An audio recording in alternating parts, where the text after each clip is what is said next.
अब दिख रहा है? यस सर, दिख रहा है। ठीक है।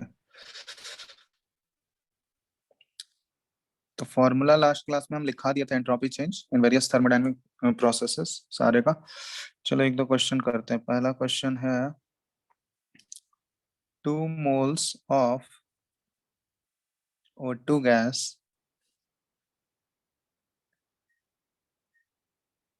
in a closed container is heated so that its temperature rises from 0 degree Celsius to 273 degree Celsius। ठीक है। Find the change in entropy of the system. अब यहाँ पे क्वेश्चन जब भी दिया रहेगा, ठीक है, क्वेश्चन में तुमको ये नहीं मेंशन किया रहेगा कि कौन सा प्रोसेस है। समझ रहे हो ना? हेलो? Yes sir.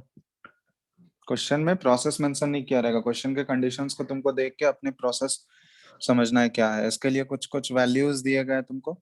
जैसे यहाँ तुम देख ही रहे होगे, ये कौन सा गैस है? O2 गैस है। O2 गैस डायटोमिक गैस होता है। तो डायटोमिक गैस में Cp और Cv कितना होगा बताओ? इसका Cv कितना हो जाएगा?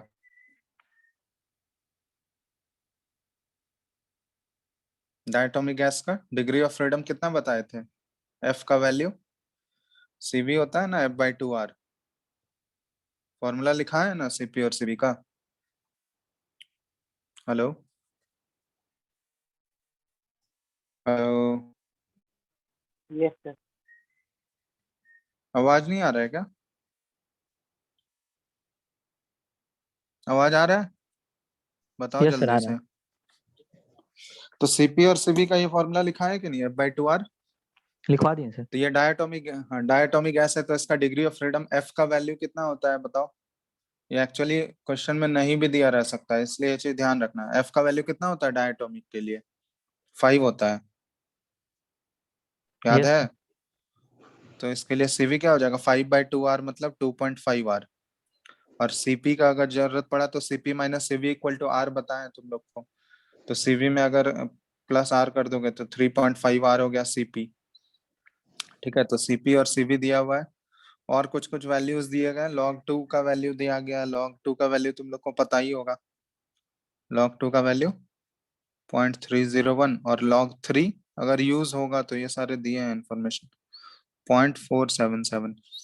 ठीक है, चलो करो। तो change in entropy of the system find out करना है।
कोई बता सकते हो ये कौन सा प्रोसेस है?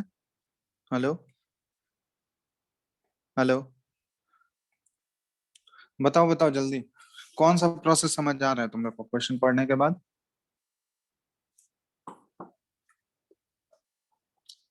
प्लीज रिप्लाई, रिस्पॉन्ड करो कोई भी। हेलो?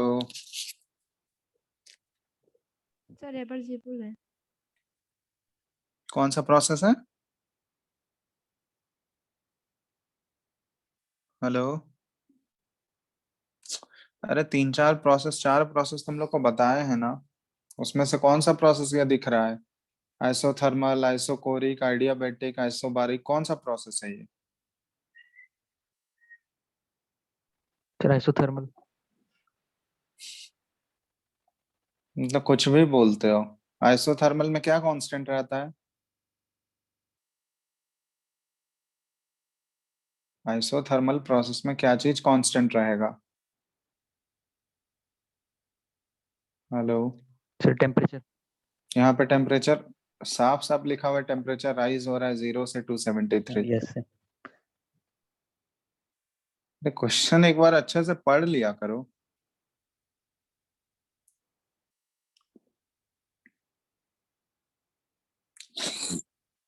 और बताओ, और क्या क्या कांस्टेंट है यहाँ? मतलब क्वेश्चन पढ़ के क्या चीज लग रहा है, क्या कांस्टेंट होगा इसमें? Sir volume. वॉल्यूम कांस्टेंट होगा क्योंकि क्लोज्ड कंटेनर दिया हुआ है ना यार। तो क्लोज्ड कंटेनर है, ठीक है। कंटेनर पूरा तरह से पैक्ड है तो उसका वॉल्यूम थोड़ी ना चेंज हो सकता है। वॉल्यूम चेंज हो सकता है क्या? No sir. तो यहाँ क्या कांस्टेंट है? वॉल्यूम। वॉल्यूम कांस्टेंट है, तो वॉल्यूम कांस्टेंट है तो कौन सा प्रोसेस होता है ये? आइसोकोरिक। आइसोकोरिक। और आइसोकोरिक में फॉर्मूला बता चुके हैं तुम लोग को, चेंज इन एंट्रोपी का बताए हैं? बोलो। Change in entropy isochoric process में लिखा है फॉर्मूला। चलो उसका यस सर। यूज यूज करो और फाइंड आउट करो क्या आएगा। फटाफट करो।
कौन सा फॉर्मूला यूज कर रहे हो तुम लोग बताओ? डेल्टा एस का चेंज इन एंट्रोपी कौन सा फॉर्मूला है? बोलो बोलो जल्दी को।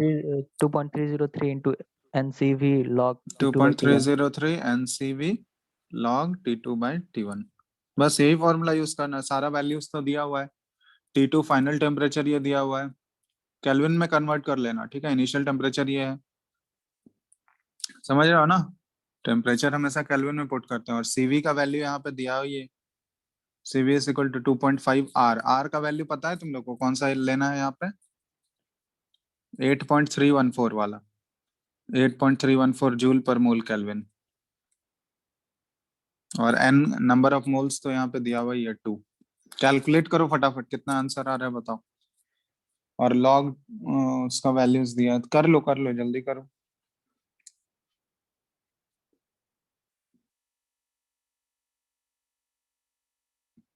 कैलकुलेटर यूज कर लेना, जरूरत पड़ेगा तो, ऐसे पढ़ना नहीं चाहिए, वैल्यूज तो दिया हुआ ही है।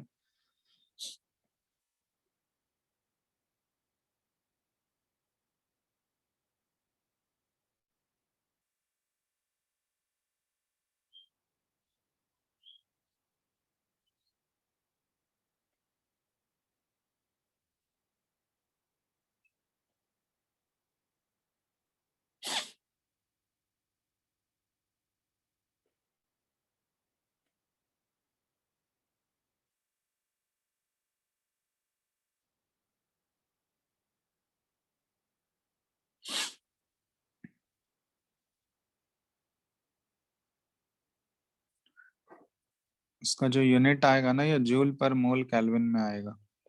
ठीक है, आया किसी का आंसर? हेलो। सर एक सेकंड। करो जल्दी, टाइम कम है।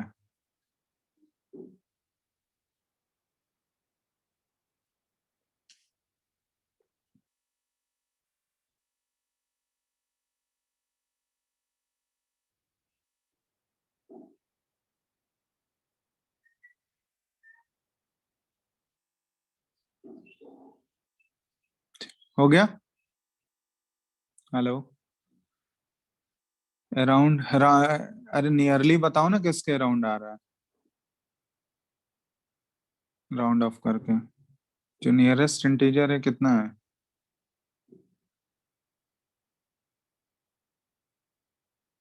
सर 29। 29 जा रहा है, 25 के आसपास आएगा।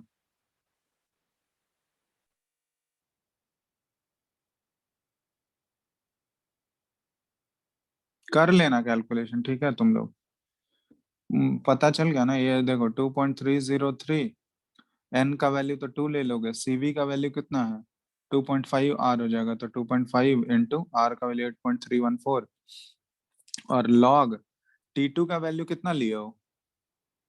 टेम्परेचर 273 को केल्विन में कन्वर्ट किए तो कितना आया? 546। 546, और नीचे 0 डिग्री को करोगे तो 273 ही रहेगा। तो ये कितने टाइम्स में कट जाएगा 2 तुम्हारा? टाइम्स।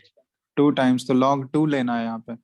तो सिंपली यहाँ पे 0.301 हम लिख लेते हैं। लॉग 2 का वैल्यू तो पता ही है 0.301, इसी को मल्टीप्लाई करो, इतना टाइम क्यों लगा रहे हो यार? ये कैलकुलेटर से कर लो मल्टीप्लाई सारा।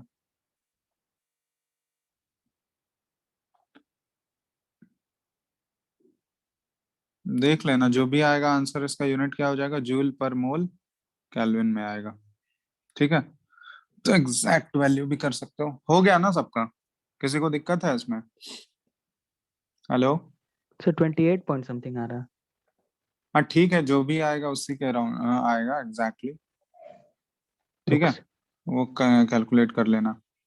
तो देखो इसी टाइप के क्वेश्चंस रहेंगे तुमको, फॉर्मूला तो हम लिखा दिए अलग अलग प्रोसेस का, लेकिन वो तुमको क्वेश्चन में नहीं दिया रहेगा कौन सा फॉर्मूला है या कौन सा प्रोसेस है, तो वो तुमको खुद क्वेश्चन पढ़ के आइडेंटिफाई करना होगा।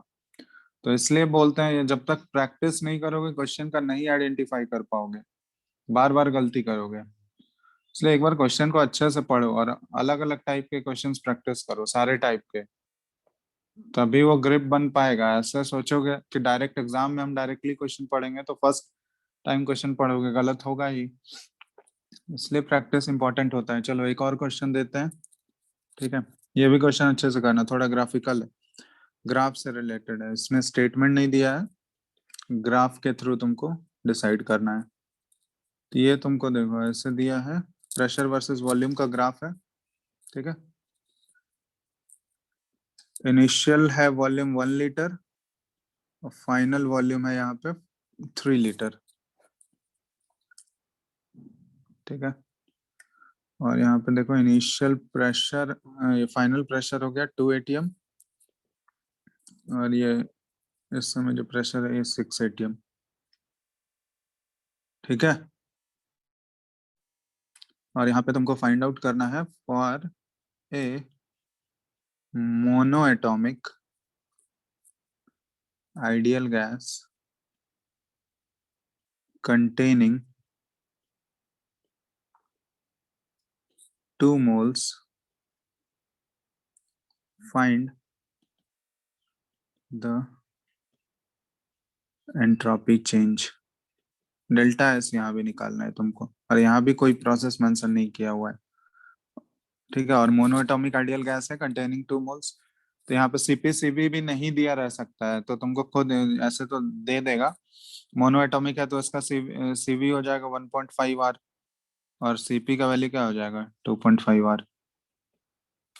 चलो फटाफट करो, इसमें डेल्टा एस का वैल्यू ये मेरे को आना चाहिए आंसर।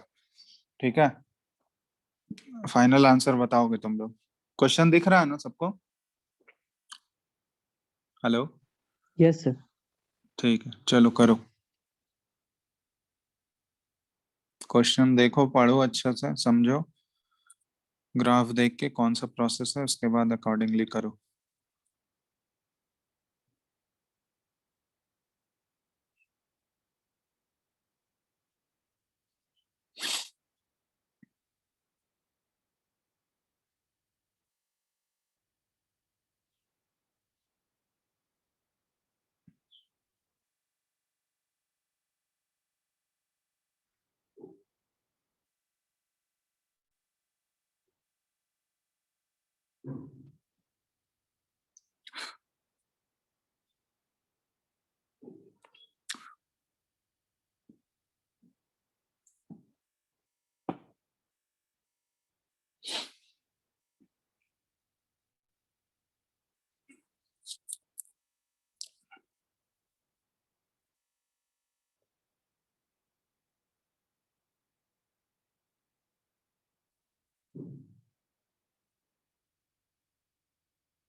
कुछ समझ आया किसी को, कौन सा प्रोसेस है ये?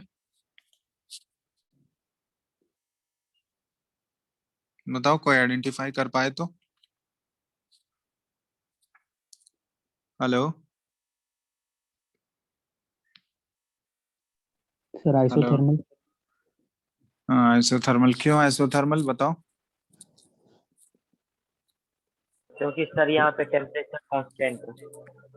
कहाँ लिखा हुआ है टेम्परेचर कांस्टेंट है? हाँ, सर ग्राफ में P वर्सेस V का ग्राफ दिया गया है, टेम्परेचर का फिक्स तो किया गया P है। वर्सेस V का ग्राफ तो आइडियाबैटिक में भी होता है। सर इसमें प्रेशर घट रहा है और वॉल्यूम बढ़ रहा है तो एक्सपेंशन हो गया ना, तो रिवर्सिबल एक्सपेंशन मतलब आइसोथर्मल एक्सपेंशन हो गया। अरे आइसोथर्मल कैसे प्रूव कैसे किए तुम लोग के टेम्परेचर कांस्टेंट है? P वर्सेस V का तो ग्राफ हर एक प्रोसेस में होता है, तो यहाँ पे कैसे पता किया आइसोथर्मल है? टेम्परेचर कांस्टेंट कहीं तो लिखा हुआ नहीं है। P वर्सेस V का ग्राफ तो सारे प्रोसेस में हम लोग बना देंगे, आइसोबारिक में, आइसोकोरिक में, आइडियाबैटिक में, आइसोथर्मल में, सब में बनता है P वर्सेस V का ग्राफ। एक्सपेंशन कंप्रेशन भी होता है बहुत सारे प्रोसेस में, तो वो चीज हम पूछने चाह रहे हैं। ग्राफ अच्छे से ऑब्जर्व करोगे अपने आप पता चल जाएगा आइसोथर्मल प्रोसेस में क्या चीज कांस्टेंट रहता है, मेरे को ये बताओ तुम लोग। तो टेम्परेचर। टेम्परेचर कांस्टेंट है, तो टेम्परेचर कांस्टेंट है तो वहां पे हम लोग क्या लिखते हैं, प्रोडक्ट। टेम्परेचर अगर कांस्टेंट है तो pressure is inversely proportional to volume होता है yes sir. At constant temperature. तो प्रेशर और वॉल्यूम अगर इनवर्सली प्रोपोर्शनल है तो P इंटू V का वैल्यू क्या होगा, ये कांस्टेंट होगा। Product of pressure into volume constant होगा। Yes sir. तो इसका मतलब हम लोग लिख सकते हैं P1V1 इक्वल टू P2V2। तो अगर इस ग्राफ में तुमको P1V1 का प्रोडक्ट और P2V2 का प्रोडक्ट अगर इक्वल आ रहा है तभी तो आइसोथर्मल बोलेंगे। ऐसा आइसोथर्मल बोल देंगे क्या हम लोग? अगर ये कंडीशन सेटिस्फाई करेगा तभी तो आइसोथर्मल बोलोगे। बताओ मेरे यस को। सर। तो यहाँ चेक करो ये कंडीशन सेटिस्फाई हो रहा है या नहीं। अगर ये कंडीशन सेटिस्फाई हो रहा है तो आइसोथर्मल है, नहीं सेटिस्फाई हो रहा है तो नहीं है। हो रहा है।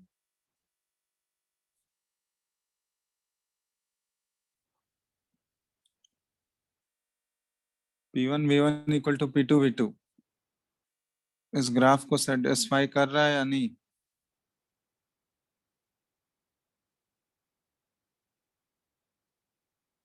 हेलो, अब कोई कुछ बोलेगा ही? Yes sir.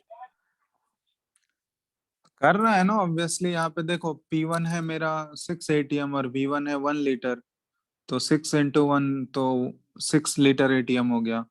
और V2 है हमारा 3 लीटर और P2 है 2 ATM, तो 3 इंटू 2 करोगे तो दोनों जगह 6 लीटर ATM आ रहा है। आ रहा है ना दोनों केसेस में? Yes sir. तो P1 V1 equal to P2 V2, मतलब ये आइसोथर्मल प्रोसेस है। तो ये अब कंफर्म हुआ है कि हम लोग आइसोथर्मल प्रोसेस है। ऐसे नहीं कि P और V के बीच का ग्राफ है, तो वो तो हर एक प्रोसेस में हम लोग बना सकते हैं P और V का ग्राफ।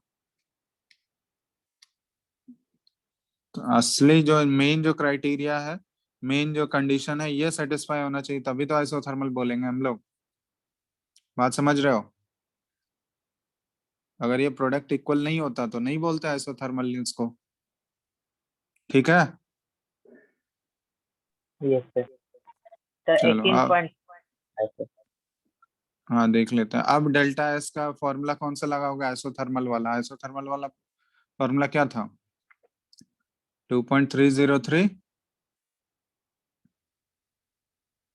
क्या था बताओ जल्दी से। NR log log P2 by P1। log P2 by P1 था। सर V2 नहीं sir V1। Sir P1 by P2। हाँ, प्रेशर के टर्म में P1 by P2, वॉल्यूम के टर्म में V2 by V1। तो दोनों के टर्म में कर सकते हो। यहाँ पे तुम्हारा वॉल्यूम प्रेशर दोनों दिया हुआ है, कुछ भी यूज कर लो। ये जल्दी से फाइनल सॉल्व करके बताओ कितना आ रहा है, किसके क्लोज आ रहा है। 18.32 कितने जा रहे ठीक है ठीक है, तो नियरली 18 के राउंड सबका उतना ही आ रहा है। Yes sir. जूल जूल पर मोल केल्विन कर लेना कैलकुलेशन तुम लोग, ये एग्जैक्टली हम नहीं लिख रहे हैं। जो भी आएगा यहाँ पे मल्टीप्लाई करके, क्योंकि यहाँ पे तुम लोग को n का वैल्यू पता है, मोनोएटॉमिक ये 2 मोल्स दिया गया n, और r का वैल्यू भी तो पता ही है। यहाँ पे Cp और Cv का जरूरत नहीं पड़ा। चलो ठीक है, समझ में आ गया कैसे क्वेश्चंस मिलेंगे तुमको चेंज इन एंट्रोपी का। Yes sir. तो इसी टाइप के क्वेश्चंस रहेंगे एग्जाम में, तो तुमको अच्छे से समझना है। ठीक है, वो आइदर स्टेटमेंट में लिख के दे या ग्राफ के फॉर्म में करके दे। ठीक है, क्वेश्चंस इसी टाइप का रहेगा, तो डायरेक्टली सोचोगे हाँ लिख के दिया है तो हम डायरेक्टली फॉर्मूला लगा लेंगे, वैसे नहीं होता है। बात समझ में आ गया ना? तो इसलिए ये सब क्वेश्चंस का प्रैक्टिस होना चाहिए। ठीक है, कोई दिक्कत? Yes sir. कोई दिक्कत यहाँ तक? No sir. No sir. चलो, अब हम लोग नेक्स्ट क्राइटेरिया पे मूव कर रहे हैं। नेक्स्ट एंट्रोपी भी हो गया, एंट्रोपी भी हम लोग डिस्कस कर लिए अच्छे से। अब हम लोग अगले चीज पे मूव करते हैं। लास्ट टर्म हम लोग का बचा हुआ है गिब्स फ्री एनर्जी। ठीक है, टर्म है गिब्स फ्री एनर्जी, जिसको कि हम लोग कैपिटल G से डिनोट किया जाता है, Gibbs free energy. Gibbs actually scientist का नेम था, तो उसी के नेम पे रखा गया है। तो गिब्स फ्री एनर्जी एक्चुअली है क्या? तो ये जो है ना, फ्री एनर्जी, किसी भी सिस्टम के अंदर कितना एनर्जी अवेलेबल है उसको ऐसे डिफाइन किया जाता है। It is defined as the energy available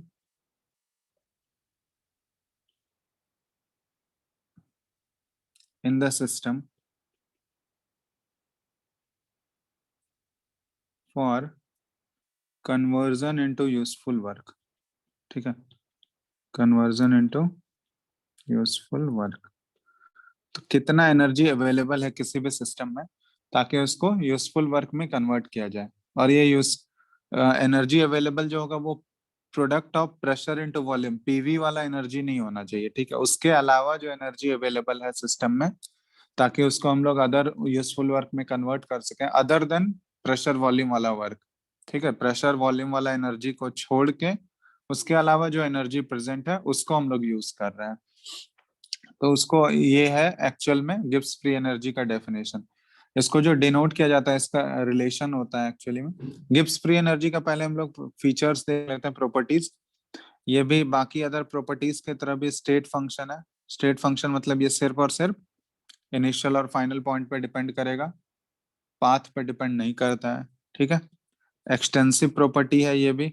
extensive property का मतलब क्या हुआ? एक्सटेंसिव प्रॉपर्टी क्या होता है? सर जो मास पे डिपेंड करता हाँ, है। मास पे डिपेंड करेगा। और change in Gibbs free energy delta G, अगर साइक्लिक प्रोसेस का हम लोग निकालें ये 0 होता है, ठीक है। साइक्लिक प्रोसेस में क्योंकि इनिशियल और फाइनल पॉइंट सेम हो जाता है तो इसलिए उसका change in Gibbs free energy 0। और यहाँ एक और चीज है कि द एब्सोल्यूट वैल्यू ऑफ जी, मतलब गिब्स फ्री एनर्जी का एब्सोल्यूट वैल्यू डिटरमाइन नहीं किया जा सकता है। वैल्यू जैसे सब में देख रहे थे हम लोग, जी कैन नॉट बी डिटरमाइंड, ठीक है। जो एक्चुअल में हम लोग वैल्यू डिटरमाइन करते हैं वो क्या डिटरमाइन होता है, change in Gibbs free energy, मतलब delta G can be deter can be determined experimentally, ठीक है। डेल्टा जी को डिटरमाइन किया जाता है वो भी एक्सपेरिमेंटली। और डेल्टा जी हम लोग कैसे डिफाइन करते हैं, डेल्टा जी है ये change in Gibbs free energy, मतलब final Gibbs free energy minus initial. तो ये ऐसे ही निकलता है, फाइनल माइनस इनिशियल हम लोग माइनस करते हैं।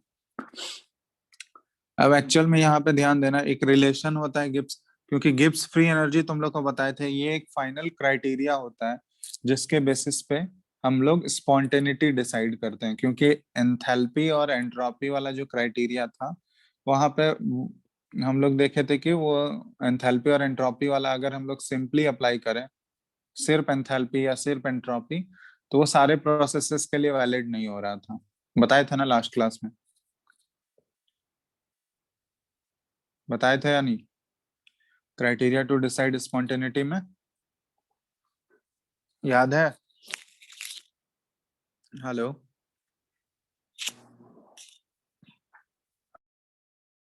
Yes, sir.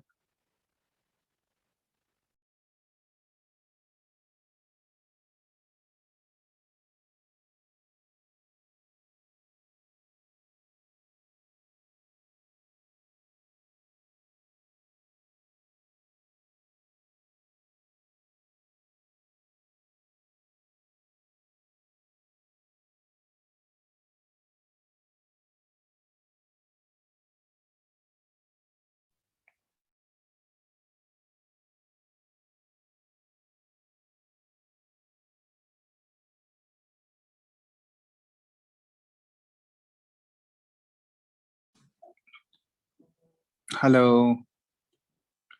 आवाज आ Yes, रहा है sir. तुम ये लोगों को? स्क्रीन Yes, दिख sir. रहा आ है रहा है. क्या? अभी डिस्कनेक्ट हो गया था। नहीं दिख रहा. स्क्रीन दिख अभी? अब दिख यस रहा है. सर। हाँ, तो ये हम बता रहे थे कि तुम लोग को लास्ट क्लास में स्पॉन्टेनिटी डिसाइड करने का क्राइटेरिया बताए थे, तो वहां पे ये बताए थे कि एंथैल्पी और एंट्रोपी ये दो क्राइटेरिया होते हैं। मतलब एंथैल्पी जो होता है वो नेगेटिव होना चाहिए स्पॉन्टेनियस के लिए, और एंट्रोपी जो होना चाहिए वो पॉजिटिव होना चाहिए, ग्रेटर देन 0। लेकिन वो हर एक केसेस में वैलिड हो रहा था क्या, सारे केसेस में? No, sir. नहीं। तो इसीलिए वहां पे ये बताए थे कि गिब्स फ्री एनर्जी जो है ना वो एक्चुअल में हमको फाइनल क्राइटेरिया देता है, जिसकी वजह से हम लोग गिब्स फ्री एनर्जी कैसे फाइंड आउट होता है, वो एक्चुअली एक रिलेशन होता है किसके साथ, एंथैल्पी और एंट्रोपी दोनों को रिलेट करता है वो टेम्परेचर के साथ। और गिब्स फ्री एनर्जी जो है एक फाइनल ऑप्शन जो कि हमको स्पॉन्टेनिटी डिसाइड करने में हेल्प करेगा। तुम लोग को वो बताए भी थे कि डेल्टा जी जो होता है अगर वो लेस देन 0 है, नेगेटिव है, change in Gibbs free energy अगर तो वो process spontaneous, change in Gibbs free energy अगर ग्रेटर देन 0 मतलब पॉजिटिव तो वो प्रोसेस नॉन स्पॉन्टेनियस। और ये हर एक केसेस में वैलिड होगा, कहीं भी इसका एक्सेप्शन नहीं होगा, ठीक है। तो इसको हम लोग एक ऐसे लिख सकते हैं कि फाइनल क्राइटेरिया दिख रहा है screen to decide, hello yes sir. Hello, Yes, sir.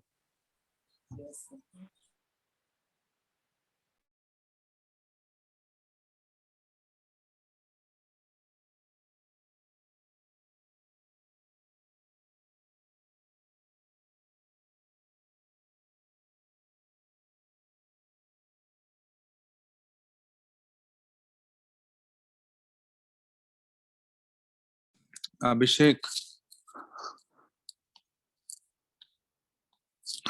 Hello hello. Yes sir. Yes, sir. हाँ, तो गिब्स फ्री एनर्जी एक्चुअली में अभी स्क्रीन दिख रहा है या नहीं, बताओ जल्दी से, यस अपने आप सर। दिख डिस्कस। रहा है, sir.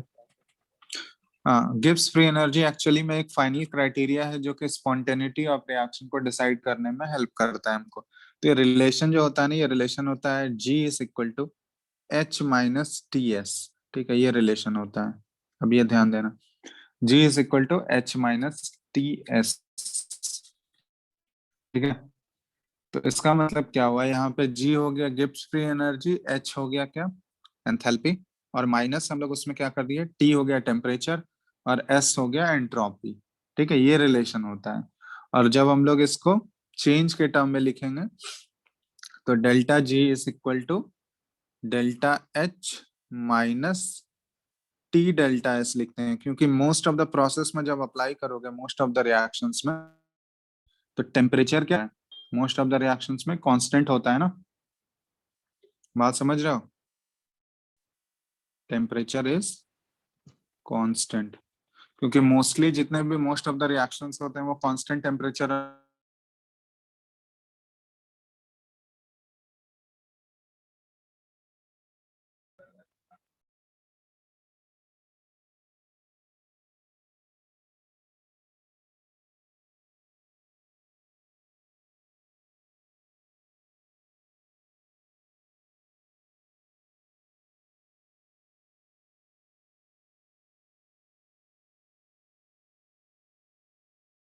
सर स्क्रीन नहीं दिख रहा है।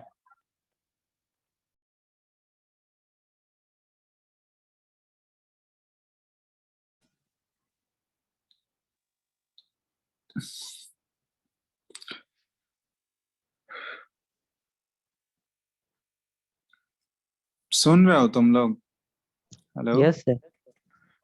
हाँ, तो ये रिलेशन होता है delta G is equal to delta H minus T delta S। ठीक है, यहाँ पे T हम लोग बाहर कर लिए, टेम्परेचर कांस्टेंट, क्योंकि मोस्ट ऑफ द रिएक्शंस जो होते हैं वो कांस्टेंट टेम्परेचर और प्रेशर पे होते हैं, इसलिए यहाँ पे T बाहर हो गया और ये डेल्टा S आ गया। अब डेल्टा G का एक और डेफिनेशन है, डेल्टा G को ऐसे भी लिखा जाता है, ये negative of useful work of the system. ठीक है, ये एक दूसरा भी डेफिनेशन है कि जो भी यूजफुल वर्क होता है ना सिस्टम का, और ये यूजफुल वर्क जो होना चाहिए ये नॉन पीवी वर्क होना चाहिए, नॉन एक्सपेंशन वर्क, मतलब प्रेशर वॉल्यूम वाला वर्क जो है उसके अलावा जो वर्क है उस वो यूजफुल वर्क कहलाता है। ठीक है, तो उस यूजफुल वर्क का अगर हम लोग नेगेटिव ले लें, ठीक है, तो वो डेल्टा G के इक्वल हो जाएगा, बात समझ रहे हो? तो ये एक अदर डेफिनेशन है डेल्टा G का। अब हम लोग यहाँ पे आ जाते हैं, ये डेल्टा G जो होता है ना, ये रिलेशन क्या होता है, delta H minus T delta S। Enthalpy और एंट्रोपी ये दोनों को रिलेट करता है, और दोनों को रिलेट करने के बाद ये एक फाइनल क्राइटेरिया देता है जो कि स्पॉन्टेनिटी डिसाइड करने में हेल्प करेगा हम लोगों को। ठीक है, तो यहाँ पे तुम लोग को बताए थे कि अगर डेल्टा G, दो पॉसिबिलिटी है, या तो डेल्टा G पॉजिटिव या तो डेल्टा G नेगेटिव, और एक और है डेल्टा G जीरो। तो डेल्टा G जीरो वो होता है इक्विलिब्रियम पे, वो भी डिस्कस करेंगे हम लोग। तो डेल्टा G अगर लेस देन जीरो है मतलब नेगेटिव, तो ये प्रोसेस क्या होगा, स्पॉन्टेनियस या नॉन स्पॉन्टेनियस, बताओ? डेल्टा G अगर लेस देन जीरो है, नेगेटिव है, तो प्रोसेस क्या होता है, स्पॉन्टेनियस। स्पॉन्टेनियस।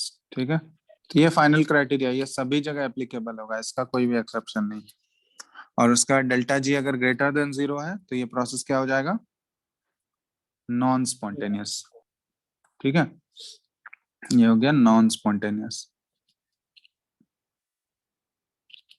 अब यहाँ पे ये चीज ध्यान देना कि ये एक्चुअली में डेल्टा G का साइन जो होगा नेगेटिव या पॉजिटिव, वो किस किस के साइन पे डिपेंड करेगा, एंथैल्पी डेल्टा H के साइन पे डिपेंड करेगा, और डेल्टा S एंट्रोपी के साइन पे डिपेंड करेगा। ठीक है, तो हम लोग अलग अलग केसेस करके यहाँ पे देखते हैं कैसे इसको हम लोग साइन के अकॉर्डिंग कैसे डिफ्रेंशिएट कर सकते हैं, डेल्टा G का वैल्यू कैसे हम लोग फाइंड आउट करते हैं, उसके बाद अलग अलग केसेस कैसे निकाल सकते हैं हम लोग। तो depending on the science of delta H and T delta S। अब यहाँ पे ध्यान रखना T डेल्टा S का साइन क्या होगा, क्योंकि टेम्परेचर है वहां पे T, तो टेम्परेचर तो हमेशा पॉजिटिव रहेगा। ठीक है, केल्विन वाला टेम्परेचर है तो वो तो हमेशा पॉजिटिव रहेगा, और delta S change in entropy है तो वो पॉजिटिव या नेगेटिव हो सकता है। तो जो भी यहाँ डेल्टा एस का साइन होगा वही टी डेल्टा एस का साइन हो जाएगा, ठीक है। तो वो चीज ध्यान रखना। तो यहाँ पे पहला केस लिख रहे हैं हम लोग, when both delta H and T delta S R negative, ठीक है। ये पहला केस है कि जब डेल्टा एच और टी डेल्टा एस दोनों नेगेटिव हो जाए, ठीक है। तब यहाँ पे देखो, इसके अंदर हम लोग लिख रहे हैं कि दोनों नेगेटिव है, ठीक है। और यहाँ पे क्या लिख रहे हैं, delta H is greater than T delta S. तो यहाँ पे ये बताना तुम लोग कि अगर डेल्टा एच का वैल्यू टी डेल्टा एस से ग्रेटर होगा तो वो प्रोसेस क्या कहलाएगा, वो प्रोसेस का डेल्टा जी जब फाइंड आउट करोगे तो वो ग्रेटर देन जीरो होगा या लेस देन जीरो होगा, ये बताओ मेरे को। Delta G is equal to delta H minus T delta S, relate करके बताओ।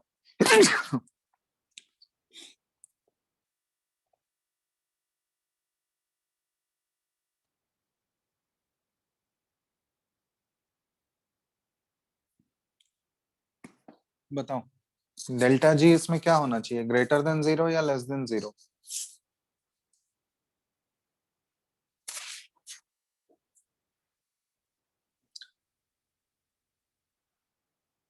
समझ पा रहे हो क्या बोल रहे हैं हम?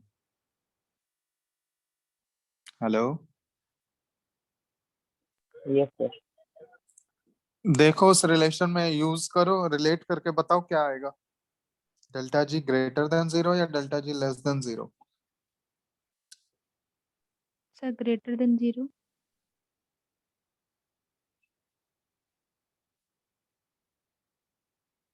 अच्छे से कर लो एक बार, ज्यादा जल्दी में रिप्लाई नहीं देना है। कंडीशन क्या लिखा हुआ है, delta H is greater than T delta S, और दोनों डेल्टा एच भी नेगेटिव है और टी डेल्टा एस भी नेगेटिव है, दोनों नेगेटिव है। सर तो ये सर लेस देन 0 हो जाएगा। लेस देन जीरो हो जाएगा। सबको समझ आ रहा है ये कैसे हुआ? देखो डेल्टा एच नेगेटिव है यहाँ पे और टी डेल्टा एस भी नेगेटिव है, तो ये तो माइनस साइन है आगे, तो नेगेटिव इंटू नेगेटिव ये तो पॉजिटिव हो जाएगा ना, होगा या नहीं? Yes, yes sir. तो इधर वाला टर्म पॉजिटिव हो गया और ये डेल्टा एच नेगेटिव ही रहेगा। अब पॉजिटिव और नेगेटिव, अब साइन जो है वो डिपेंड करेगा कि इन दोनों में बड़ा कौन है, इन दोनों में जो बड़ा होगा उसी का साइन आएगा ना। तो यहाँ पे बड़ा कौन सा दिख रहा है तुमको, डेल्टा डेल्टा एच एच। बड़ा है, तो ऑब्वियसली डेल्टा एच अगर बड़ा होगा तो नेगेटिव हो जाएगा साइन।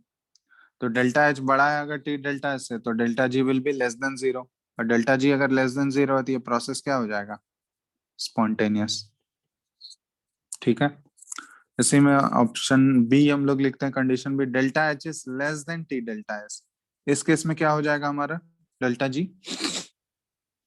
अब बताओ,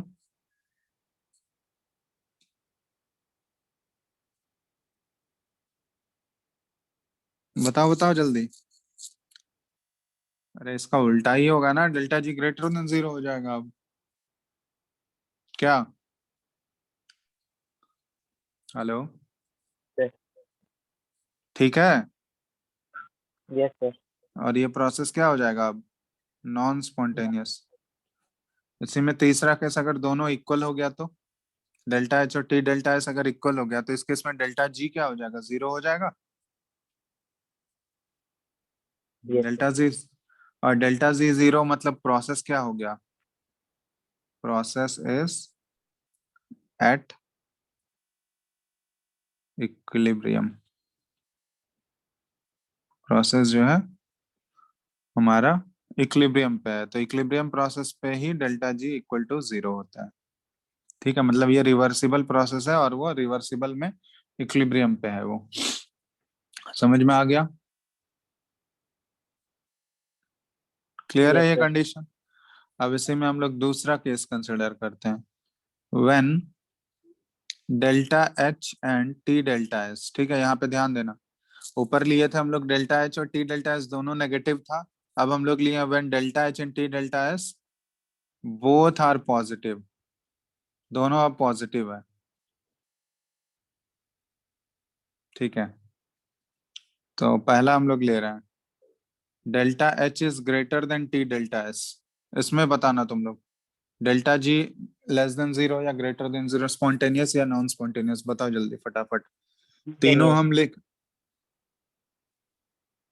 क्या बोले पहला वाला क्या होगा?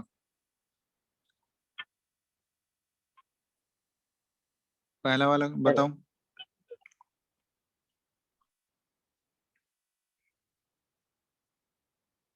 बोलो।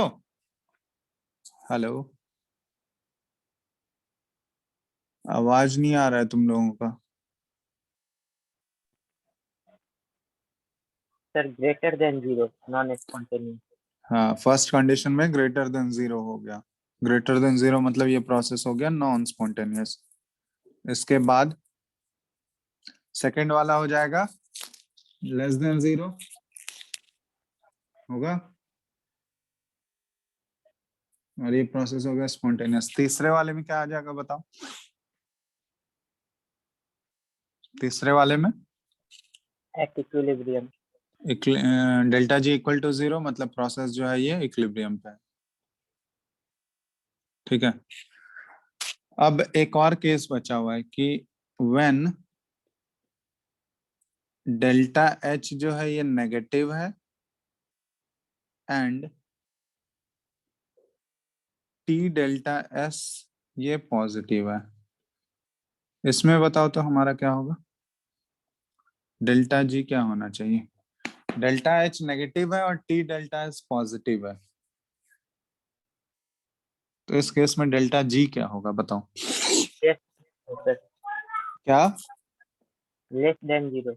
Less than 0। इस केस में देखो दोनों चीज सपोर्ट कर रहा है, क्योंकि डेल्टा एच भी नेगेटिव है हमारा और टी डेल्टा एस भी पॉजिटिव है, तो ये दोनों का सम हो जाएगा। मतलब डेल्टा जी जो होगा ना यहाँ पे, delta G will be highly negative. समझ रहे हो? दोनों फैक्टर उसको सपोर्ट करके बहुत ज्यादा नेगेटिव ले जाएगा, है ना? डेल्टा एच भी नेगेटिव है और टी डेल्टा एस भी पॉजिटिव है, तो ये दोनों फैक्टर मिलके उसको सपोर्ट करके और बहुत ज्यादा नेगेटिव वैल्यू ले जाएगा, तो delta ji will be highly negative. और ये अगर हाईली नेगेटिव हो गया तो ये प्रोसेस क्या हो जाएगा? हाईली स्पॉन्टेनियस प्रोसेस है ये, हाईली स्पॉन्टेनियस प्रोसेस। तो ये प्रोसेस जो होगा ना बहुत ही ज्यादा स्पॉन्टेनियस होगा। बात समझ रहे हो? Yes sir. तो ये सारे कंडीशंस हो गए। तो ये देखो डेल्टा एच का साइन जो है वो ऐसे भी लिखा रह सकता है तुमको, डेल्टा एच का साइन नहीं भी दिया रह सकता है, सिर्फ वर्ड में ऐसे लिख दिया कि ये एक्सोथर्मिक प्रोसेस है या एंडोथर्मिक प्रोसेस है। तो समझ रहे हो ना, अगर कोई भी प्रोसेस एक्सोथर्मिक होता है तो उसका डेल्टा एच क्या लेते हैं हम लोग?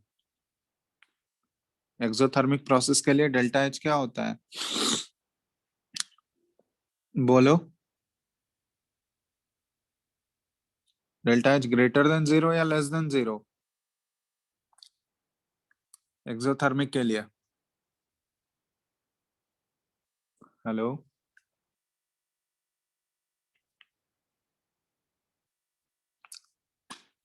Hello.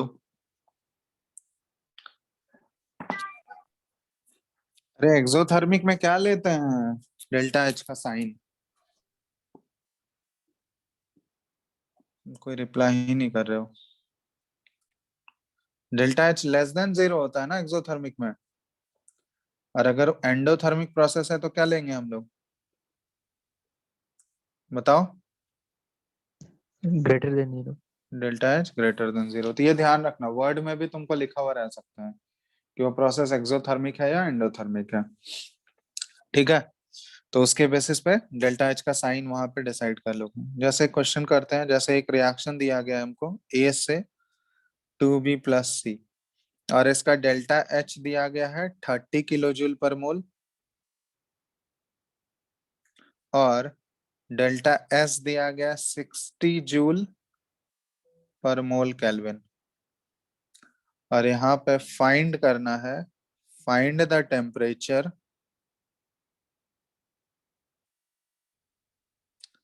above which the reaction becomes spontaneous। वैसा टेम्परेचर तुमको फाइंड आउट करना है जिस टेम्परेचर के ऊपर जो है वो प्रोसेस जो है स्पॉन्टेनियस हो जाएगा। क्वेश्चन समझ आ रहा है तुम लोगों को?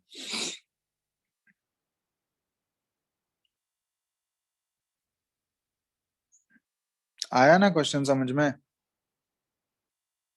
हेलो,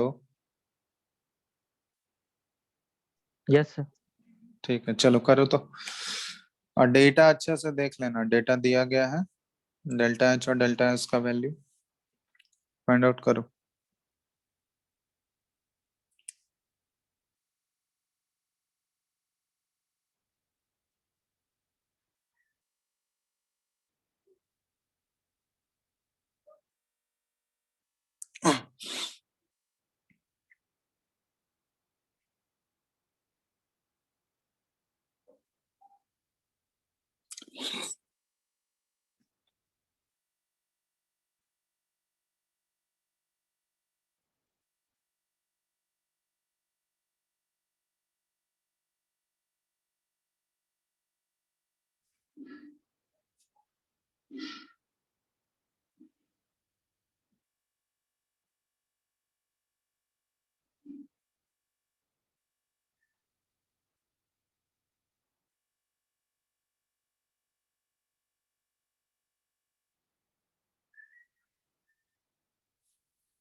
सर 500 केल्विन आ रहा है।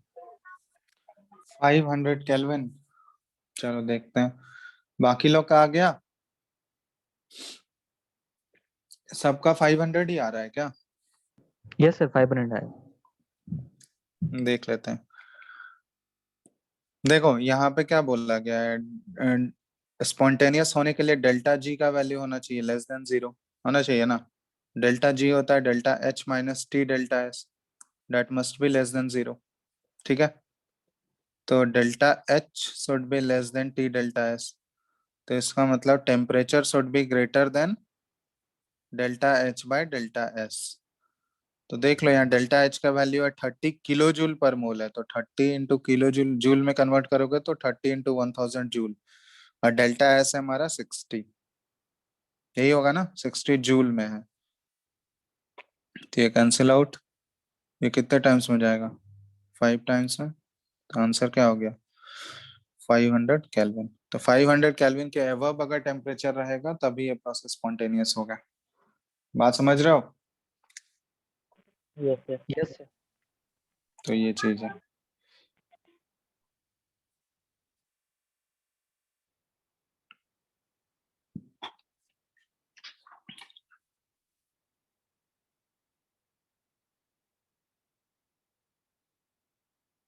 कर लोगे ना अब इस टाइप के क्वेश्चन, क्योंकि इस टाइप के क्वेश्चन यहाँ पे ध्यान देना, यहाँ पे बहुत लोग गलती करता है, किलो जूल में है, ये जूल में है, तो बहुत लोग उसको डायरेक्टली ऐसे ही डिवाइड कर देता है बिना जूल में कन्वर्ट किए, क्योंकि डिवाइड करने के लिए यूनिट क्या होना चाहिए? सेम होना चाहिए। ठीक है, तो ये चीज ध्यान देना। अब इसमें देखोगे बहुत जगह तुम देखोगे ये स्टैंडर्ड यूज क्या रहेगा, स्टैंडर्ड फ्री एनर्जी चेंज। जैसे यहाँ पे हम लोग लिखेंगे स्टैंडर्ड फ्री एनर्जी चेंज।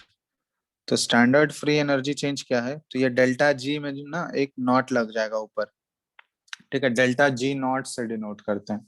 तो ये स्टैंडर्ड बोलने का मतलब क्या हुआ, तो स्टैंडर्ड बोलने का मतलब क्या, यहाँ पे कंडीशंस फिक्स्ड हो गया कि अगर हम लोग डेल्टा जी मेजर कर रहे हैं, डेल्टा जी अगर हम लोग मेजर कर रहे हैं, measure at room temperature, room temperature कितना होता है 298 केल्विन, और प्रेशर अगर 1 atm, अगर इन कंडीशंस पे अगर हम लोग डेल्टा जी को मेजर कर रहे हैं, तो जो भी डेल्टा जी का वैल्यू आएगा उसी को हम लोग डेल्टा जी नॉट से रिप्रेजेंट करते हैं, मतलब standard free energy change. Room temperature पे मतलब टेम्परेचर 298 केल्विन और प्रेशर 1 atm, अगर इन दोनों कंडीशंस पे तुम डेल्टा जी का मेजरमेंट कर रहे हैं हम लोग, तो फिर हम लोग उसको डेल्टा जी नॉट से डिनोट करेंगे। इसी तरह स्टैंडर्ड एंथैल्पी चेंज भी होता है, delta H not, standard enthalpy change हो गया ये, समझ रहे हो। इसी तरह डेल्टा एस नॉट भी हो जाएगा।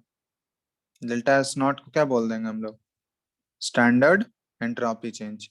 तो नॉट लगाने का मतलब क्या, उसका अब कंडीशन फिक्स हो गया, वो रूम टेम्परेचर पे ही मेजर किया जा रहा है, ठीक है। तो जैसे हम लोग इसको रिलेशन में भी यूज कर सकते हैं, जैसे delta G is equal to delta H minus T delta S है ना, तो सब में हम लोग नॉट यूज कर सकते हैं। अगर हम लोग स्टैंडर्ड कंडीशन में इसको रिप्रेजेंट कर रहे हैं, तो delta G naught is equal to delta H naught minus T delta S naught, ठीक है।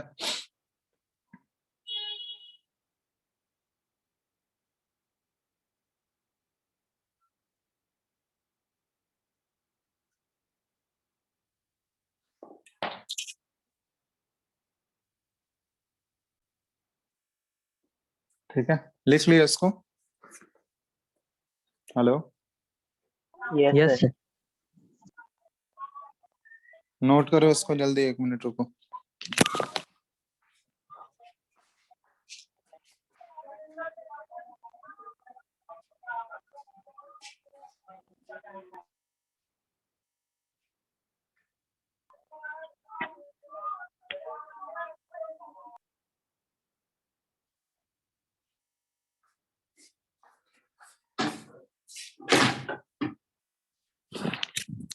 नोट कर लिया इसको, hello. Yes sir. Yes sir. चलो, तो ये हो गया स्टैंडर्ड फ्री एनर्जी चेंज। अब इसका देखो, एक्चुअली तुम लोग इक्विलिब्रियम पढ़ चुके हो, तो इसको हम लोग इक्विलिब्रियम से भी रिलेट करते हैं, रिलेशनशिप विद इक्विलिब्रियम कांस्टेंट, ठीक है। डेल्टा जी नॉट का रिलेशन होता है, रिलेशनशिप विद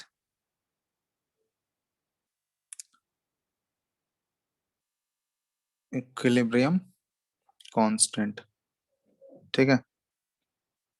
तो इसका रिलेशन ये जानना जरूरी है। जैसे कोई भी रिएक्शन लिख लिया हम लोग, रिवर्सिबल रिएक्शन होगा ए से two B, A plus two B, और ये 3C+D, ठीक है। तो इसके लिए अगर हम लोग सबसे पहले रिएक्शन कोशेंट अगर लिखते हैं, रिएक्शन कोशेंट Q याद है या नहीं, Q और K दो अलग अलग चीज होता है। K होता है इक्विलिब्रियम कांस्टेंट और Q होता है रिएक्शन कोशेंट।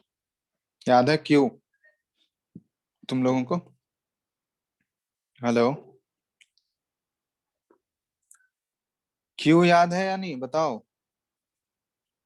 ये होता है रिएक्शन कोशेंट। अरे हाँ या नहीं, कोई तो बोलो, क्या डिफरेंस है Yes, sir. इसमें और इक्विलिब्रियम कांस्टेंट में, डिफरेंस क्या है बताओ तो। रिएक्शन कोशेंट और इक्विलिब्रियम कांस्टेंट में क्या डिफरेंस है,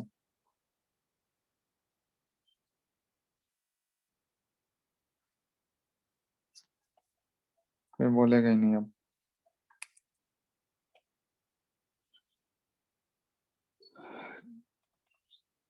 क्या डिफरेंस है बता सकते हो कोई। तो ये सब केमिकल इक्विलिब्रियम में डिटेल में डिस्कस किए हैं। रिएक्शन कोशेंट क्या होता है, रिएक्शन के किसी भी टाइम पे हम लोग लिख सकते हैं, किसी भी कंसेंट्रेशन पे लिख सकते हैं, लेकिन इक्विलिब्रियम कांस्टेंट जो होता है वो सिर्फ और सिर्फ इक्विलिब्रियम पे लिखाएगा, इक्विलिब्रियम वाले कंसेंट्रेशन पे या इक्विलिब्रियम वाले पार्शियल प्रेशर पे, यही होता है ना। Hello, hello, yes sir. यही चीज होता है ना रिएक्शन कोएफिशिएंट।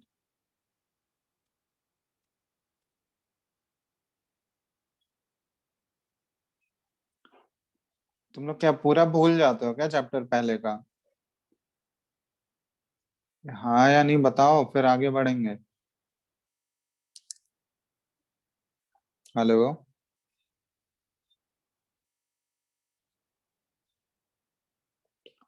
चलो रिएक्शन कोएफिशिएंट का एक्सप्रेशन क्या आ जाएगा? क्यू का एक्सप्रेशन बताओ इसमें, कोई रिप्लाई करो। क्यू का एक्सप्रेशन क्या आएगा?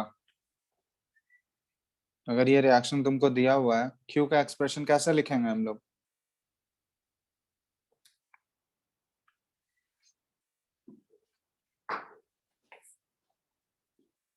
आवाज नहीं आ रहा है क्या तुम लोगों को? नहीं, कोई रिप्लाई करो, जल्दी से बोल रहे हैं।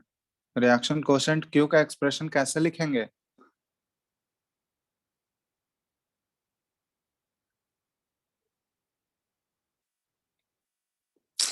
अमृत आनंद, अब एक एक करके पूछना होगा क्या? विवेक,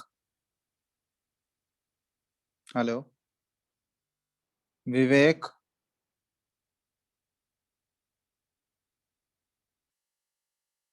विवेक, यस सर। आवाज नहीं जा रहा है? आ रहा है सर। कुछ क्वेश्चन पूछ रहे हैं हम। Yes sir. तो बताओ हाँ या नहीं, ये तो बता दो आता है या नहीं।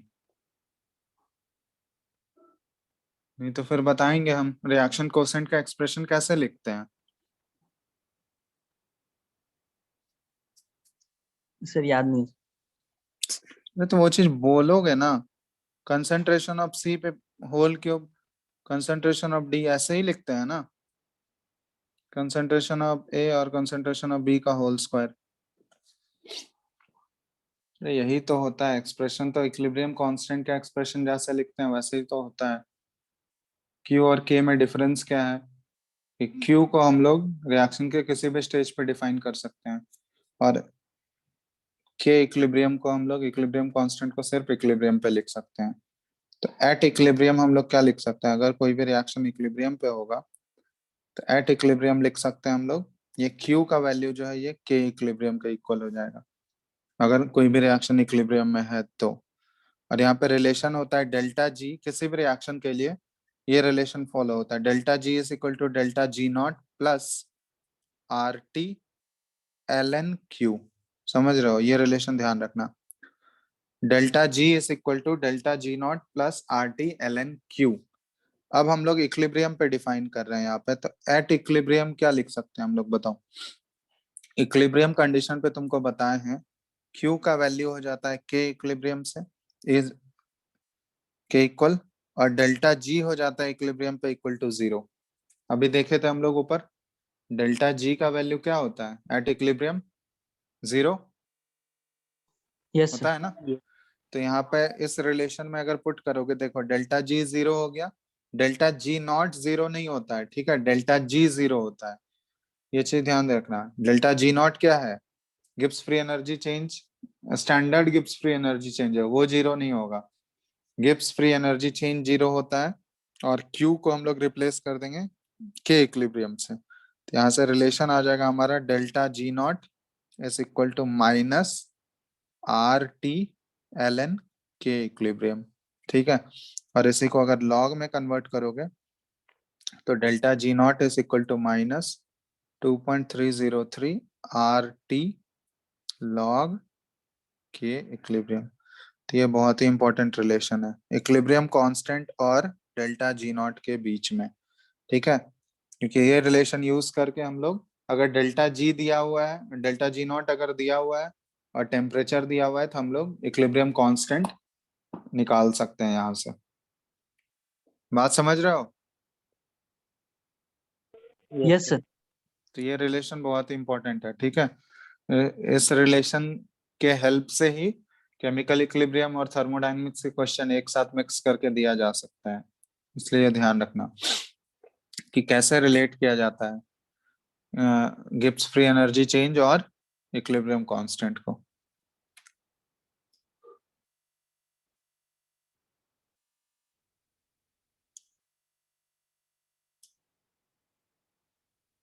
जैसे एक क्वेश्चन है, ये जेई में पूछा गया, उससे पहले लिख लियो ना तुम लोग ऊपर। Yes sir. ये रिएक्शन दिया हुआ है, इसके लिए डेल्टा एच नॉट रिएक्शन का दिया हुआ है -54.07 किलो जूल पर मोल, ठीक है। और इसके लिए डेल्टा एस भी दिया हुआ है, डेल्टा एस नॉट रिएक्शन का, ये है 10 जूल पर केल्विन, 10 जूल पर मोल केल्विन, ठीक है। और आर का वैल्यू तो तुमको पता ही है, 8.314 जूल पर मोल केल्विन। यहाँ पे तुमको फाइंड आउट करना है, हमको फाइंड द वैल्यू ऑफ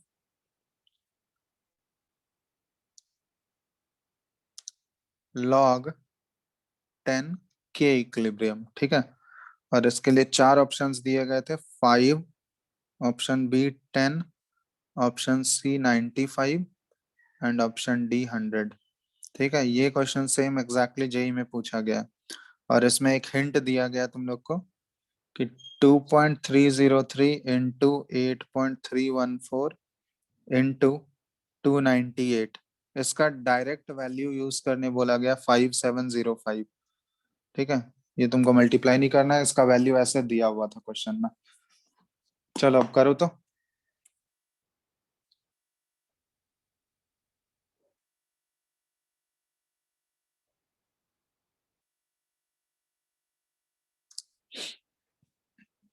देखते हैं किसका किसका आंसर आता है।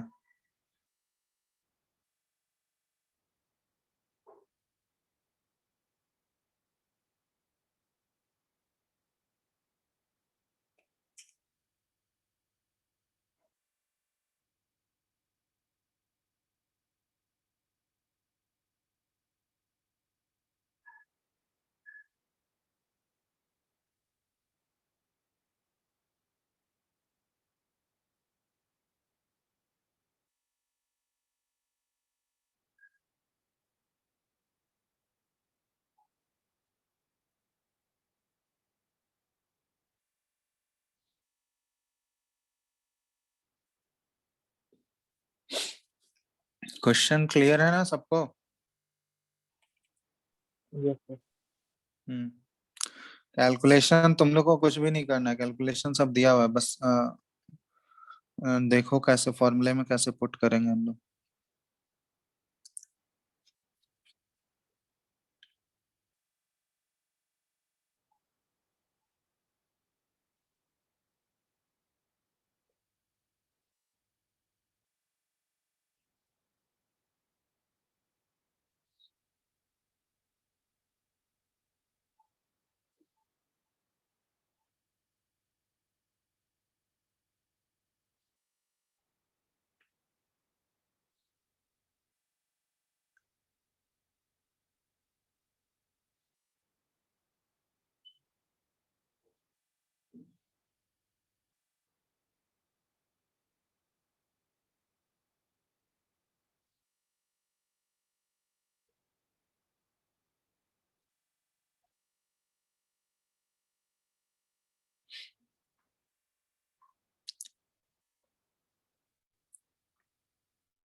आ गया तुम लोगों का?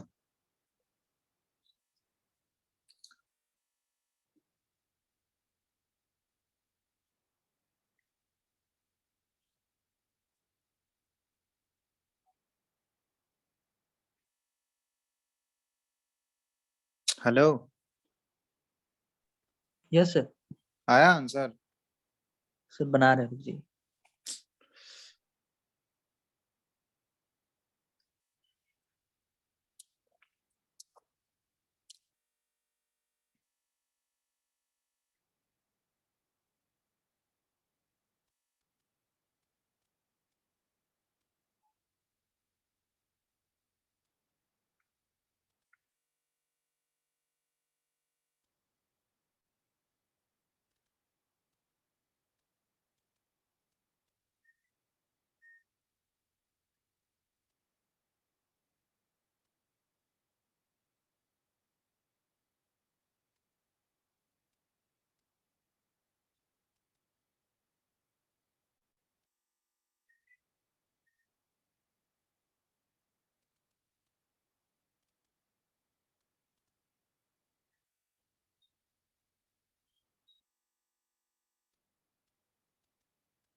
पहले डेल्टा जी निकालोगे यहाँ पे, डेल्टा जी नॉट।